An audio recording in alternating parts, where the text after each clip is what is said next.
The Shep Naz Podcast begins now. Welcome to the Shep Naz Podcast. I'm Joe and I'm your host today. Yesterday we started a discussion with Ron Smith, and I hope you will go back and listen to that if you haven't already. And even if you have, there's probably stuff that you need to go back and listen to again. Some great things about how God can put us in places and give us relationships that later on He's going to call upon for us to use. And at some point, the Spirit makes a move on us and says, okay, it was for this time. And as Ron mentioned yesterday, he was talking about Kairos moments in his life. And one of those Kairos moments led him to be involved with Neighborhood Bridges. So welcome in, Ron. Thank you very much for having me. I wanted to, as soon as you were talking about the Kairos time yesterday, I kind of wanted to jump in there and this is good stuff. There's two, for people that aren't aware of it, there's two types of time in the Greek language. It's talking about Chronos time and Kairos time. And Chronos is the way we think of linear time. What time is it? In fact, there's even a time clock system. I don't know if you're aware of this, like people punch time clock that's called the Chronos system. But a Kairos time is, the best translation is a special time. And for people to have an idea of what Kairos means, it's like when people say the phrase, you know what, it was for such a time as this. It's that moment, it's the day of, it is that time when God is deciding to do something. And you've had a few of those moments in your life. And one of those has led you to Neighborhood Bridges. We started to talk a little bit about that yesterday, but if you could kind of recap that, and we'll go a little deeper into that conversation. So Neighborhood Bridges is a complete volunteer-run organization. And the two words to remember are advocates and subscribers. And each community has its own Neighborhood Bridges organization to serve that community. We are not limited by geographical boundaries where you only can live in our zip code for us to serve you. It is simply to have a local connector which serves as an area director to take people that are donating items to then deliver those to the people in need. So advocates are any type of a professional, a teacher, a principal, a counselor, a social worker, a firefighter, police officer, doctor, nurse. We've even had guardian ad litems. Guardian ad litems are attorneys that represent the kids, not the mom or dad in a custody battle. Those are advocates. They refer needs to us. So as an example, we have a family with 3 young girls, 13, 10, and 7. They don't have beds. They have air mattresses. The air mattresses don't even have air. They're sleeping on the floor. Is there something we can do about this? And Neighborhood Bridges stepped in and said, yes, we can post that need on our community website. At 10 o'clock in the morning, it goes out as an email alert, total across our entire network to 42,000 people, and says, anybody got 3 beds? Please let us know. Within 6 minutes, I had 3 beds to deliver to the family. That's how powerful the system is that we were then able to take out and to deliver to the family. So the Neighborhood Bridges Network, all 59 communities, each one has advocates and subscribers within their community that want to help with the needs that are posted in their area. So these advocates are ones that are kind of on the ground, and they're the ones that are coming in touch with these needs and Correct. Able to raise their hand and say, hey, guys, we have somebody that's in need here, and we really need some help. And they may be in a position, at first blush, people might think, well, if they know about the need, why don't they just go ahead and take care of it? But as you were sharing yesterday, there are certain positions in which people are placed where they're not really permitted the organization they're in can't do that. That's not what they're built for. Maybe a police officer sees a need and the police can't take an official position on that, but they can refer them to someone that can. That's why we work with the local school districts in every single community, because teachers need to be in the classroom and teaching. And sometimes they use either their own funds to take care of a problem, or they take away from classroom time to solve a problem, or take time away from grading papers to take care of an issue.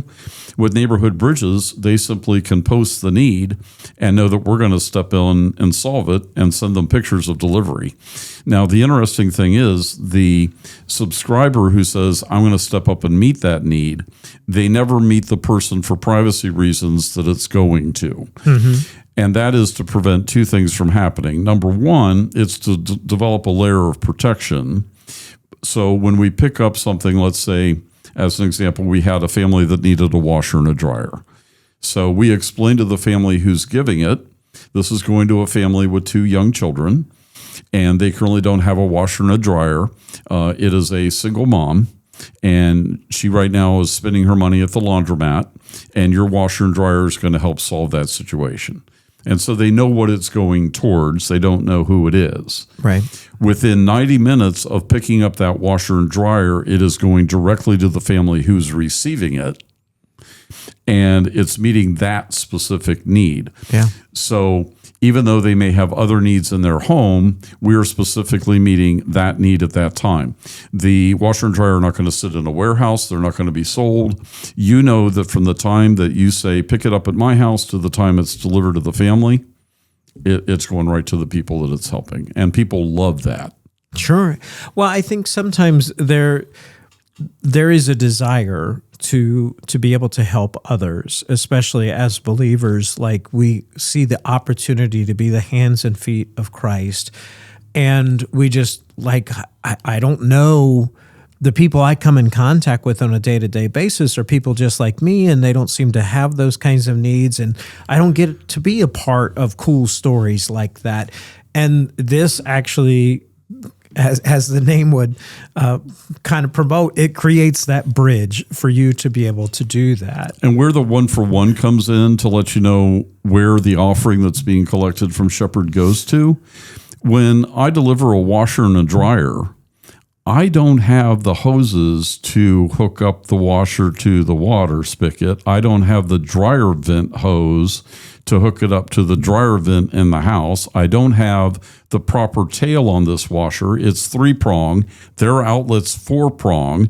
I need the $47 to go out to the hardware store and buy the correct electrical cable to hook up to this dryer so it'll actually work at this house. And I also want to bring out detergent and a laundry basket to go with the washer and dryer.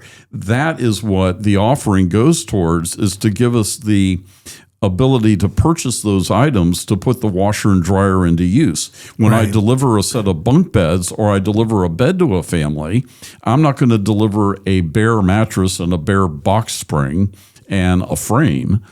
I'm going to find out what sex the child is. I'm going to identify how old they are, and I'm going to be able to go out with the funds to be able to purchase an undersheet, a comforter, sheets, pillows, pillowcases, and be able to deliver a complete solution as opposed to, well, you're just going to sleep on a mattress by itself. Right. And so through the graciousness of the offering, we then have the ability to, when we deliver a kitchen table and chairs, we also deliver a set of dishes and silverware and glassware. It's great that you have a kitchen table, but if you can't fully utilize it and you're going through paper plates right and left and paper cups, we want to provide a solution so when you sit at the table for dinner, you can have a dinner. Yeah. And I mean, it's just a wonderful way to be the hands and feet of Christ. Now, for those that are listening, they say, you know what, this sounds like I something tangible, something practical that I would like to be involved in.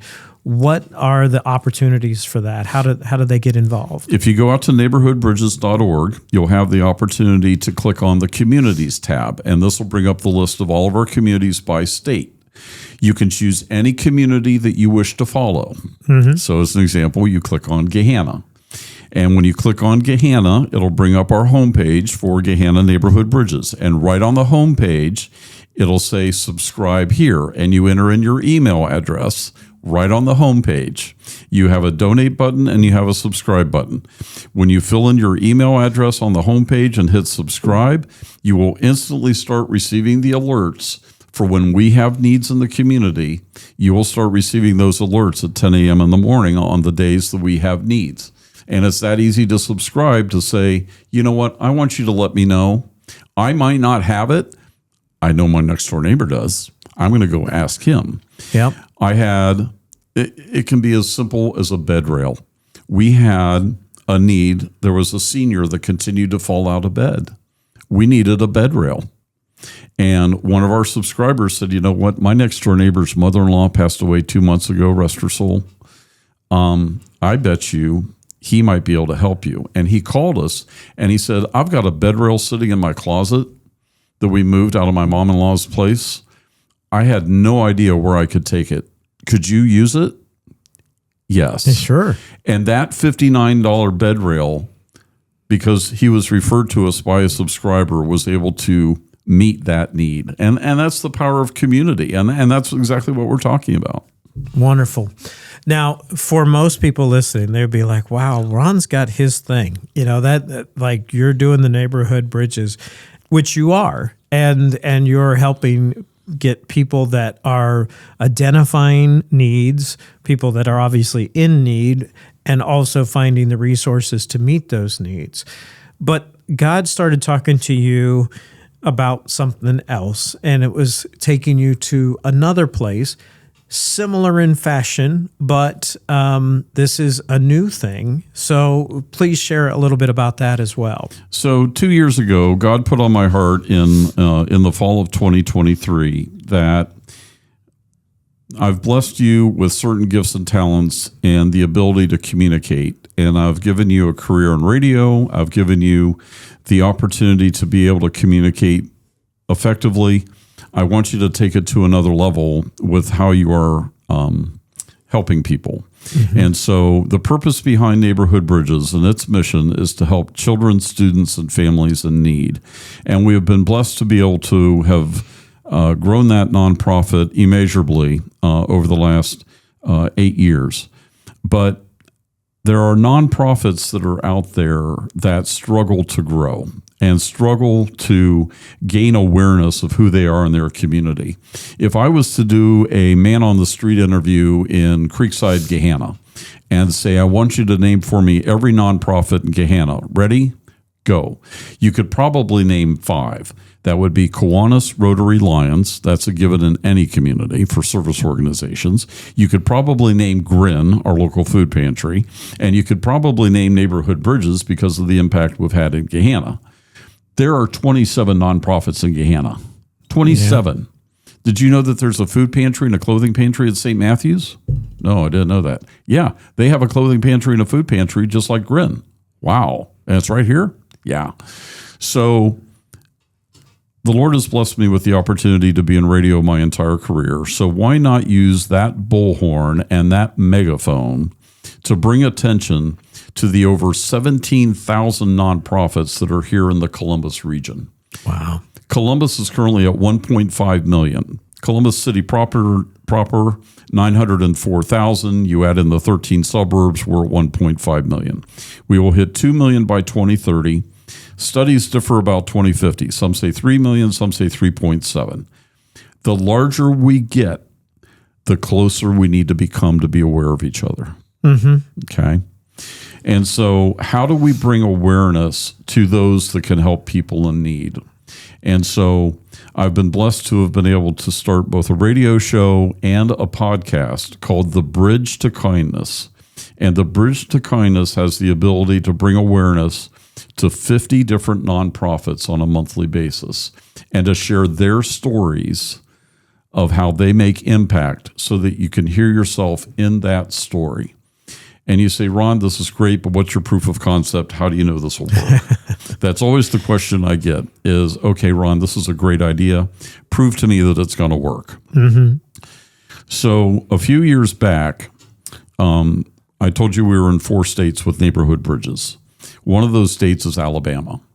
And in Birmingham, Alabama, there is a country music station that has the Rick and Bubba Morning Show. And the Rick and Bubba Morning Show is heard weekday mornings from 6 to 9 on 35 great radio stations across Alabama, Georgia, and South Carolina. And Rick and Bubba heard about what we were doing with neighborhood bridges. And they said, we would like to have you as a guest on our show to explain about neighborhood bridges, just like you've blessed me to be here. You have 4 minutes. Ready? Go. We explained in that time the purpose behind neighborhood bridges and how we help people in need. Lenora, who is the executive director of the Ardmore Chamber of Commerce, was driving to work, and she listens to Rick and Bubba on the air.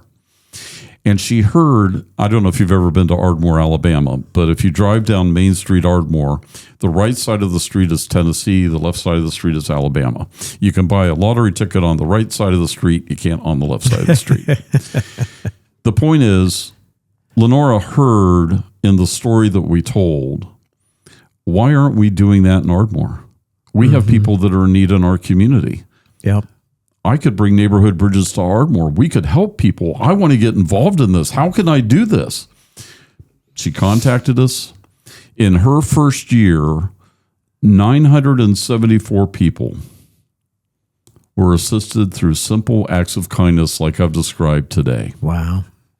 Those 974 people would never have been helped or assisted or brought to the attention of others if Lenora had not stepped out and say, I see myself in that story.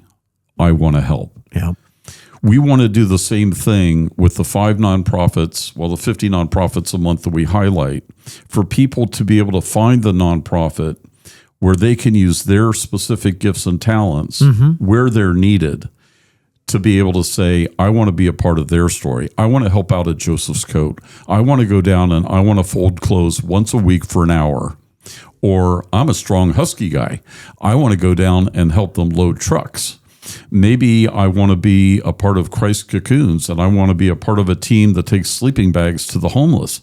I could devote an hour a month to go down and visit with our homeless. Or I could serve at Stowe Mission and I could serve meals at Stowe Mission.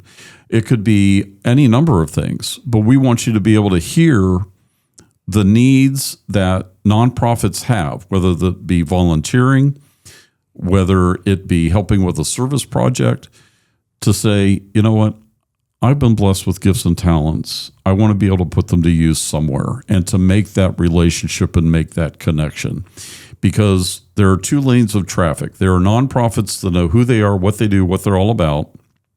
And there's a lane of traffic of people that would love to help, and the 2 roads are not intersecting. They need a bridge, and that's where the Bridge to Kindness comes into play. So the bridgetokindness.com is our website where you can look at all of our nonprofit partners and find out where you can plug in. You can listen to our podcast and hear interviews with them, to hear the stories, to identify where you can plug in. I'll share this with you in closing about that. Sure. I received an email from a county engineer in Southern California for County Road 168. It said, County Road 168's bridge is out, and we were wondering if you would like to fill out an RFP to be the one that builds that bridge back. So I wrote to him and I said, we're not in the concrete business. We don't build supports. We build a different type of bridge. You obviously went out to Google, and any company on their website that mentions the word bridge, we're going to send an RFP to. So I just want to let you know, we build bridges, but we just don't build them physically. That's wonderful. Well, we really enjoy you coming in here, and I hope that it has been a challenge to those that are listening today, and maybe you could share this podcast with others to let them know of those opportunities with neighborhood bridges and also Bridges to Kindness to be able to be a part of that. We'll make sure that in the description we give you links to all that you can participate. And the great news is Ron is here every Sunday at our Gahanna campus, so you can even meet and greet with him on Sundays and ask questions about how you can be involved. Follow us on Facebook, Instagram, and YouTube. For Ron, I'm Joe. Have a great day. This podcast is a production of the Shepherd Church of the Nazarene, Gahanna, Ohio. Email to podcast@shepnaz.org and let us know what you think.